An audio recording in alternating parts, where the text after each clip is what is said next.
Assalamualaikum warahmatullahi wabarakatuh. Apa kabar semuanya? Kami di sini berasal dari kelompok 3 akan eh, mempresentasikan tentang video pembelajaran yang berjudul permanganometri. Sebelum itu yang kami hormati yaitu Dr. Andes, Ana Junior, dan teman-teman semuanya.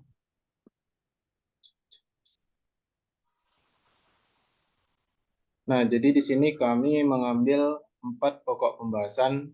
Yang pertama ada pengertian permanganometri, kedua pengaplikasian permanganometri, ketiga metode titrasi permanganometri, dan yang terakhir oksidator dalam titrasi permanganometri. Baik, kita masuk ke topik pembahasan yang pertama, yaitu pengertian permanganometri. Permanganometri merupakan metode titrasi dengan menggunakan kalium permanganat yang merupakan oksidator kuat sebagai titran. Titrasi ini didasarkan atas titrasi reduksi dan oksidasi ataupun yang biasa kita sebut dengan redox. Permanganometri juga bisa digunakan untuk menentukan kadar belerang, nitrit, fosfat, dan sebagainya. Adapun cara titrasi permanganometri ini sangat banyak digunakan dalam menganalisa zat-zat organik. Kalium permanganat telah digunakan sebagai pengoksida secara meluas lebih dari 100 tahun. Reagensia ini mudah diperoleh, murah, dan tidak memerlukan indikator, kecuali bila digunakan larutan yang sangat encer. Permanganat sendiri bereaksi secara beraneka, karena mangan dapat memiliki keadaan oksidasi positif 2, positif 3, positif 4, positif 6, dan positif 7. Titrasi permanganometri dilakukan dengan bantuan pemanasan kurang lebih dari 70 derajat Celcius. Untuk mempercepat reaksi, pada awal reaksi titrasi, warna merah mantap untuk beberapa saat, yang menandakan reaksi berlangsung lambat.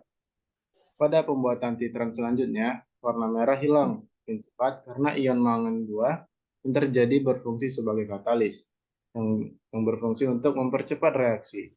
Selanjutnya, titran dapat ditambahkan lebih cepat sampai titik akhir titrasi tercapai, yaitu sampai pada tetesan di mana warna merah menjadi warna merah jambu.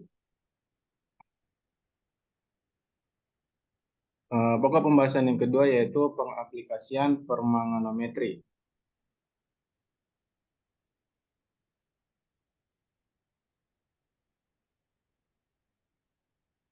Jadi permanganometri ini telah digunakan secara luas dalam industri seperti dalam penentuan besi, dalam biji besi, penentuan kadar Ca dalam kapur, dan menganalisis kandungan limbah limbah cair.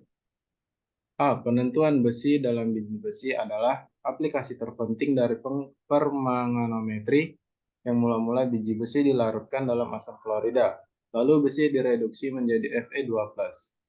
Setelah semua besi berada sebagai Fe2+, maka kadarnya ditentukan dengan cara titrasi, yaitu L5Fe2 ditambah MnO4- ditambah 8H+, menghasilkan 5Fe3+ tambah Mn2+ tambah 4H2O. B. Hidrogen perioksida.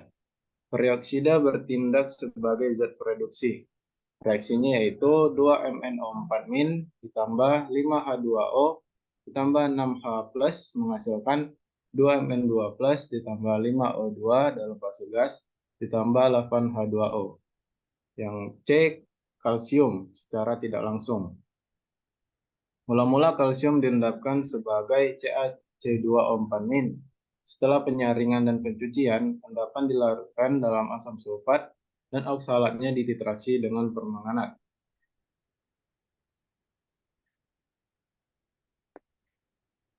Baik, selanjutnya akan dijelaskan oleh Alex. Baiklah, pokok selanjutnya yang ketiga yaitu metode titrasi permanganometri.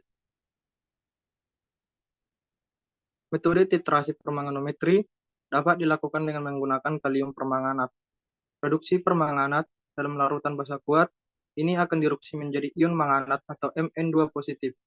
Saat mengalami reduksi, larutan akan berubah warna dalam kondisi tereduksi menjadi ion manganat. Warna yang muncul adalah warna hijau. Untuk metode titrasi ini sendiri, sangat disarankan untuk menggunakannya saat akan memeriksa konsentrasi larutan yang bersifat asam kuat. Alasannya agar tidak terjadi reaksi bolak-balik, tetapi bisa langsung terjadi reaksi yang diinginkan. Ini dikarenakan potensial elektroda dalam larutan yang sangat dipengaruhi oleh larutan itu sendiri. Dalam proses melakukan metode titrasi ini, sudah tentu kita membutuhkan beberapa alat titrasi. Alat-alat yang umum yang akan dibutuhkan yaitu antara lain pipet volume, labu takar, tabung Erlenmeyer, statif, buret, dan karet penghisap untuk mempercepat reaksi. Tetapi tentunya tergantung juga dengan kebutuhan. Itu dia beberapa hal dasar yang perlu kita ketahui tentang salah satu jenis titrasi ini. Keunggulannya karena memiliki sifat auto-indikator, bisa dijadikan pertimbangan saat hendak memilih jenis atau metode titrasi ini. Berikutnya, kita tinggal menyiapkan lebih rinci langkah pengujian dengan metode titrasi permanganometri ini. Pokok yang keempat yaitu oksidator dalam permanganometri. Kalium permanganat merupakan oksidator kuat dalam larutan yang bersifat asam lemah, netral atau basa lemah. Dalam larutan yang bersifat basa kuat, ion permanganat dapat diintroduksi menjadi ion manganat yang berwarna hijau. Titrasi harus dilakukan dalam larutan yang bersifat asam kuat, karena reaksi tersebut tidak terjadi bolak-balik. Sedangkan potensial elektroda sangat tergantung pada pH. Kalium permanganat distandarisasikan dengan menggunakan natrium oksalat atau sebagai arsen 3 oksida, standar-standar primer. Reaksi yang terjadi pada proses pembakuan kalium permanganat adalah 5C2O4- ditambah 2MnO4- ditambah 16H positif, tambah 10CO2, tambah 2Mn2 positif, ditambah 8H2O. Akhir titrasi ini ditandai dengan timbulnya warna merah muda yang disebabkan kelebihan permanganat. Pada permanganometri, titran yang digunakan adalah kalium permanganat. Kalium permanganat mudah diperoleh dan tidak memerlukan indikator, kecuali digunakan larutan yang sangat encer, serta telah digunakan secara luas sebagai pereaksi oksidasi selama 100 tahun lebih. Setetes permanganat memberikan suatu warna merah muda yang jelas kepada volume larutan dalam suatu titrasi. Warna ini dapat digunakan untuk menunjukkan kelebihan fraksi kalium permanganat dan sukar diperoleh secara sempurna, murni, dan bebas sama sekali dari mangan oksida. Lagi pula air suni yang biasa mungkin mengandung zat-zat produksi yang akan bereaksi dengan kalium permanganat dan dengan membentuk mangan dioksida serta bukanlah suatu larutan standar primer. Dan pokok yang kelima yaitu perubahan warna dan volume titrasi permanganometri. Dalam mengetahui perubahan warna dan volume titrasi, kita dapat melakukan dengan cara menentukan normalitas larutan KMNO4. Contohnya yang pertama yaitu ditimbang natrium oksalat atau Na2C2O4 sebanyak 106,1 mg. Setelah itu natrium oksalat sebanyak 106,1 mg itu dapat dilarutkan dalam 102 ml aqueous, diaduk sampai homogen. Kemudian ditambahkan 7 ml asam sulfat pekat yang berfungsi untuk menciptakan suasana asam. Pengasaman larutan tidak dilakukan dengan asam kuat lainnya karena hanya H2SO4 yang tidak menghasilkan reaksi samping atau reaksi yang tidak diinginkan. Lalu dipanaskan hingga mencapai suhu 70 derajat Celcius. Fungsi pemanasan adalah untuk mempercepat laju reaksi serta mempercepat kelarutan dan mencegah kesalahan penentuan titik akhir yang diakibatkan oleh lamanya proses reaksi. Setelah itu, dititrasi dengan larutan baku KMO4- 0,1 N pada suhu titrasi 60 derajat Celcius hingga titik akhir titrasi tercapai. Titik akhir titrasi tercapai ditandai dengan larutan berubah menjadi warna merah jambu. Terjadinya perubahan karena MnO4- yang berwarna ungu tereduksi dengan Na2C2O4 menjadi Mn2 positif yang berwarna merah muda. Lalu dicatat volume titran yang diperlukan dan volume yang titran yang kita perlukan itu sebanyak 16,2 ml.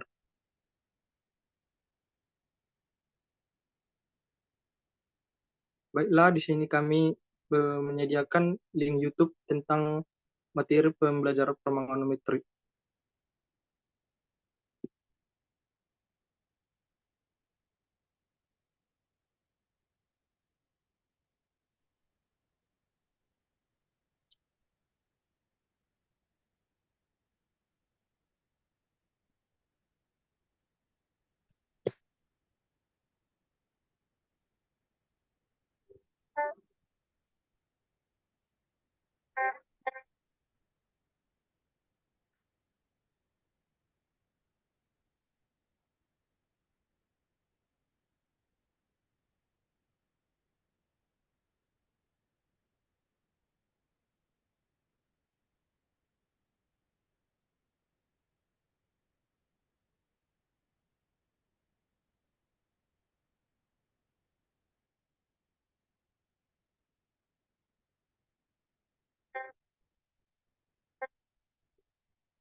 Oke, baik.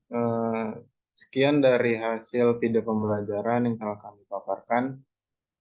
Jika ada salah-salah kata, kami mohon maaf. Kami sudahi dengan wabillahi taufik wal hidayah. Wassalamualaikum warahmatullahi wabarakatuh.